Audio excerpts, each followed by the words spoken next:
Sir आपका स्वागत है एनिमल आवाज यूट्यूब चैनल पर। सर नमस्कार। नमस्कार। जो सर हमारी ऑडियंस देख रही है उनको परिचय बताएं, अपना नाम और अपने डेयरी फार्म का परिचय। मेरा नाम इमरान है, ये डेयरी शक्ति नगर में। शक्ति नगर में। आपके डेयरी फार्म का फुल नाम क्या है? बस यही ना, मेरे नाम से ही है, इमरान नाम से डेयरी है। इमरान डेयरी फार्म के नाम से है। हाँ। तो इमरान भाई ये बताएं, इमरान डेयरी फार्म कब शुरू हुआ था? आज से करीबन 35 साल पहले। 35 साल पहले। किसने शुरू किया था? पापा ने। पापा जी ने। तो फिर आप कब इस डेयरी में आ गए? अरे हमको भी आए हुए इस डेयरी में कम से कम 15 साल हो गया। 15 साल हो गए। तो शरीर सब डेयरी में बना है कि पहले से था इतना? डेयरी से बनी है, शरीर पहले से कहाँ बनेगी। अच्छा, डेयरी में दूध आप ही खाते हो कि बेच लेते हो? पूरा दूध बिक जाता है, 2-3 लीटर घर के लिए रखा जाता है, उसमें आप खाते हो? हाँ। अच्छा, तो आप ये बताएं, डेयरी आपकी जब शुरू हुई थी तो आप जब आए थे तो कितने जानवर थे? जब हम इस डेयरी में आए थे तो मेरे पास 10-12 जानवर थे। 10-12 जानवर थे।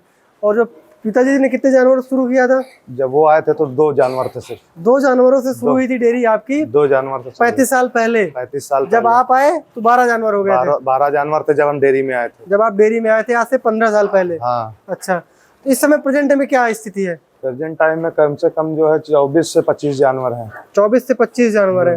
इसमें से भैंसें कितनी है और गाय कितनी है? अरे भैंसे जो है 12 हैं और गाय होंगी 10-11 गाय होंगी। 10-11 गाय हैं। अच्छा, तो आपको कैसे दिलचस्पी हो गई डेयरी में? आपको तो पहलवान वाला शरीर, कहीं कुश्ती उश्ती लड़ते?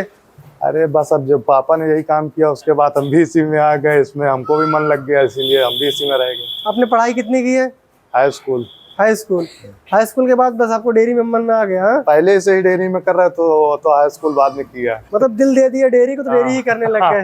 अच्छा, तो जैसे आप कभी कंस्ट्रक्शन में देख पा रहा हूँ पूरा पक्का है, जैसे हम देख पा रहे हैं ऊपर पूरा बीम वीम डाल के पूरी छत डाल रखा है, छत के नीचे भैंसे हैं। तो फार्म पहले ऐसा था या कहीं और? पहले जो पूरा खुला था, कुछ भी नहीं बना हुआ था। अच्छा, फिर बाद में टीन वीन छाई गई थी, कुछ दिन टीन के नीचे बांधी गई। उसके बाद फिर धीरे धीरे उधर बना, फिर इधर बन गया। अच्छा, तरक्की हो गई पूरी? तरक्की होते चली गई। तरक्की होती चली गई। अच्छा। उसके बाद फिर वो मकान बना अभी 1 साल पहले। अच्छा, मकान भी बना दिया? हाँ, मकान भी बना है, जमीन भी बनी है, काफी जगह है। अच्छा, सब डेयरी के पैसों से ही बनाया होगा? हाँ। जंगले अंगले बड़े वीआईपी लगा दिए आपने? हाँ। सब दूध बेच के लगा दिया? अच्छा, जब आप डेयरी फार्मिंग के फील्ड में आए तो समस्याएं आपको आई? समस्याएं बहुत आई। कैसी कैसी आई? जैसे ये आती थी मेरी गाय लाइन में काफी कट गई। लाइन में कट गई? ये लाइन में, रेलवे लाइन में? रेलवे लाइन में बहुत गाय कट गई हमारी। कितनी गाय कट गई होंगी? कम से कम 20 गाय कट गई होंगी। बाप रे। उसके बाद कम से कम रहे थे? 15-20 गाय चोरी चली गई। चोरी? चोर चुरा ले गए। कहाँ, फार्म से? बाहर जैसे खोल देते हैं, सुबह खोल देते हैं, फिर शाम को आ जाती हैं, तो इसी तरह में चली गई गाय। तो फिर वो आपकी गलती, जब आप देखभाल नहीं करोगे, जब मान लो आप जाओगे नहीं, अब पशु तो पशु होता है। हाँ, वो तो है। ट्रेन है चाहे एरोप्लेन है, उससे क्या मतलब? सही है, गलती तो मेरी है। वही बहुत नुकसान कर डाला। और इसके बाद जानवर भी मरे, भैंस भी मरी। अच्छा, भैंस भी मरी। इसके बाद पशुओं की बीमारी कुछ समस्या? बीमारी यही है, आती है जब साल में एक बार खुरपका मुंह पका वाली आती है, वही में दिक्कत होती है। बाकी उसमें क्या करते हैं? उसमें क्या करते हैं, उसका एक ही उपाय है, वो जो है टीका दर्द का लगता है। उसके बाद जो है मुंह में जो छाले पड़ जाते हैं उनमें जो है घी लगा देते हैं, तो अपना आराम मिल जाता है। मतलब ट्रीटमेंट नहीं कराते आप? ट्रीटमेंट नहीं कराते हैं, ट्रीटमेंट खुद कर लेते हैं। ट्रीटमेंट खुद कर लेते हैं? ट्रीटमेंट जब एक ही इलाज है, उसका कोई दूसरा इलाज ही नहीं है। डॉक्टर खुद से बन गए आप? इतने दिन से इसमें है तो डॉक्टर तो बन ही जाएंगे कुछ ना कुछ। अच्छा, जो भैंस आप पाले हुए हैं इनको जब गाभिन ठहराना होता है, इसके लिए बुल है आपके पास या डॉक्टर आता है यही करने? हम कराते ही नहीं। आप कराते ही नहीं? क्यों? उसको कराने के बाद इतना महंगा राशन उसको खिला नहीं पाते हैं, दूध कम कर देती हैं, बेच के दूसरी ले आते हैं। मतलब इससे क्या फायदे हो जाते हैं आपको? फायदे यही हो जाते हैं कि जैसे कि भैंस 60-70 हजार की है, हम उसको 30-35 हजार की बेच के आधा पैसा लगाकर नहीं ले आते हैं। अब उसको हम गाभिन कराने के बाद जो है 10 महीने खिला नहीं पाते हैं। तो जैसे लोग कहते हैं नई भैंस खरीदने जाते हैं तो बड़ा पैसा लगता है, तो लगता तो है, वो तो सभी जानता है। जैसे मतलब लोग बोलते हैं कि जैसे हम भैंस पाले हुए हैं, ड्राई हो गई तो उसको खिला पिला के फिर हो जाता है वैसा? वो चीज हम नहीं कर पाते। वो चीज हम करते ही नहीं। सीधा जो दूध देगी रुकोगी, नहीं तो जाओगी? बस दूध कम हो गया, बेच के तो आधा पैसा मिला के दूसरी ले आते। तो भैंसे भी महंगी नहीं खरीदते होंगे आप? भैंस बहुत महंगी खरीदते हैं। कितने खरीद लेते हैं? 1 लाख तक की खरीद चुके हैं। 1 लाख तक की? हाँ। 1 लाख वाली कितना दूध दे रही थी? 14 लीटर। 14 लीटर। अभी जो आपके फार्म में है भैंसे, मुझे लगता है सब देसी ज्यादा दिख रहे हैं। हाँ, सब दो नस्ली में है, कोई मुर्रे उर्रे में तो नहीं। कम से कम कितने की लेते हैं, और ज्यादा से ज्यादा जैसे आपने बताया 1 लाख की, तो कम से कम कितना प्राइस रहता है? कम से कम इस टाइम जो है 50,000 से नीचे कोई भैंस नहीं है। 50,000 से नीचे? कोई भैंस नहीं। अच्छा, 50,000 से नीचे नहीं, और 1 लाख तक के बीच की है। दूध कितना मिनिमम और कितना हाई रहता है? दूध जो है कम से कम वाली जो है 7 लीटर 8 लीटर, उसके बाद जो है 10 12 14 ऐसे रहते हैं। अच्छा, 7 8 से लेके 14 लीटर तक भैंसें रहती है। इनको दाना क्या खिलाते हैं आप? दाना में जो है यही चूनी रहती है, चोकर है, कना है। एक भैंस को कितना दाना खिला देते होंगे आप? दोनों टाइम में कि एक टाइम में? दोनों टाइम में। दोनों टाइम में मान के चलो कि 7 8 किलो जो है राशन खिला देते हैं। 8 किलो, 4 किलो मॉर्निंग में, 4 किलो इवनिंग में। अच्छा, तो कितने दूध का उत्पादन होता है? दूध? हाँ, दूध करीबन 1 कुंटल हो जाता है दोनों टाइम में।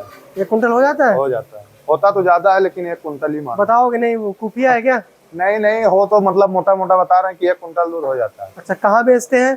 यहीं से, घर से ही। घर से बिक जाता है? तो तुम बल्ले बल्ले है फिर। हाँ, जो यही बचता निकाला, यही से बेच दिया। जो बचता है उसके बाद जो पहुंचा देते हैं, घर पहुंच जाता है। घर पहुंच जाता है। तो किस रेट से बेचते हैं भैंस का दूध, और गाय का दूध किस रेट से भैंस का बेचते हैं? जो दूध का रेट है वो इस समय 65 रुपए है, और गाय का जो है 50 रुपए में है, और गाय भैंस का जो मिक्स है वो 55 रुपए में। अच्छा, हर तरह का दूध मिलता है? हर तरह का दूध 40 रुपए में भी है। 40 रुपए में भी है? उसमें क्या करते हैं? उसमें जो आधा पानी रहेगा आधा दूध रहेगा। मतलब बेईमानी भी करते हैं ईमानदारी से? बता के करते हैं। हाँ, वही हो गई ना, हाँ ईमानदारी से बेईमानी करना। हाँ। अच्छा, कितने सहयोगी वर्क कर लेते हैं आपकी डेयरी में? अरे है 3 लोग हैं। 3-4 लोग। आप क्या क्या करते हैं? मेरा काम है चारा लगाना, दूध निकालना। तो कितने रुपए आपके महीने के लगभग बन जाते हैं डेयरी से? डेयरी से? जी। अरे बनने को तो बन जाता है करीबन 2 लाख। 2 लाख रुपए? लेकिन आधा तो खा ही जाती है, आधा से ज्यादा खा जाती है। आधा खा जाती है कि आधे से ज्यादा खाती आधा से हैं? ज्यादा खा जाती है, इस टाइम महंगाई बहुत है। तो तब भी कितना बच जाता होगा? अरे ये मान के चलिए कि 50-60 हजार रुपए बच जाता है। हाँ, तो क्या चाहिए फिर अब, और क्या? सरकारी नौकरी वाला भी 60 बस हजार वही कमा रहा है। समझो, वही समझ लो। सरकारी नौकरी वाला तो 50-60 हजार कमा रहा है, रोता तो रहता है। वही नौकरी समझो। अब आप खुद की नौकरी करते हैं, खुद मालिक खुद नौकर। हाँ। अच्छा, तो भविष्य की क्या योजना है? आप क्या करना चाहते हो भविष्य में डेयरी फील्ड में? डेयरी फील्ड में यही रहेगा कि आज यहाँ है तो कल कहीं और भी बनाने के लिए सोचेंगे। मतलब डेयरी बड़ी करनी है या बस वहीं शिफ्ट ही करोगे? नहीं नहीं, जैसे अब यहाँ अभी इस टाइम यहाँ कोई दिक्कत नहीं है तो जो है यहाँ है डेयरी, नहीं मान लो यहाँ को भी भविष्य में कोई दिक्कत आती है तो फिर अपना कहीं और बनाएंगे। जैसे अभी शहर के बीच में डेयरी है आपकी, तो कहीं और मूव करेंगे कहीं और मूव करके किसी मान लीजिए गाँव के इलाके में बनाएंगे जहाँ पे कोई दिक्कत ना हो। अच्छा, जगह है। जो आपके जैसे लोग, मतलब कि युवा साथी बहुत परेशान, उनको काम नहीं मिलता, बेरोजगार है, 1-1 रुपए के लिए मोहताज है हमारी देसी भाषा में, तो उनके लिए व्यवसाय कैसा रहेगा?